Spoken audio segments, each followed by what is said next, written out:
আসন্ন ত্রয়োদশ জাতীয় সংসদ নির্বাচনে প্রথমবারের মতো একজন হিন্দু ধর্মাবলম্বীকে প্রার্থী হিসেবে ঘোষণা করেছে জামায়াতে ইসলামী।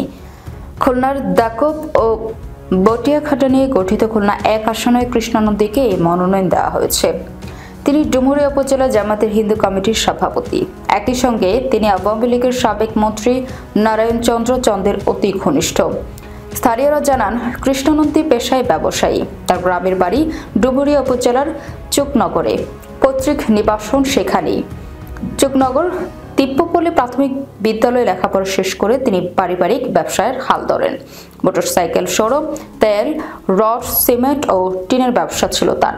পারিবারিকভাবেই তার বাবা মুসলিম লীগ নেতা খান ও সপুরের অনুসারী ছিলেন। কৃষ্ণনন্দীর দাবি, ২০০৩ সালে খুলনা ১ আসনের সাবেক জামাতের এমপি মিয়া গোলাম পরোয়ারের হাত ধরে তিনি জামাতে যোগ দেন। এদিকে কৃষ্ণনন্দীর রাজনৈতিক যাত্রা নিয়ে বিতর্কও কম নয়। আওয়ামী লীগের সাবেক মন্ত্রী নারায়ণ চন্দ্র চন্দের অতি ঘনিষ্ঠ এই কৃষ্ণনন্দী কিভাবে জনপ্রিয় স্থানীয় জামায়াত নেতা শেখ আবু ইউসুফকে হটিয়ে জামায়াতে ইসলামীর মনোনয়ন পেলেন, সেটা নিয়ে অনেকেই বেশ দ্বিধান্বিত। স্থানীয় আওয়ামী লীগ ও সাধারণ মানুষের অভিযোগ, বিগত আওয়ামী লীগ সরকারের আমলে কৃষ্ণনন্দী ছিলেন সাবেক মৎস্য ও প্রাণী সম্পদ মন্ত্রী নারায়ণ চন্দ্র চন্দের ঘনিষ্ঠজন।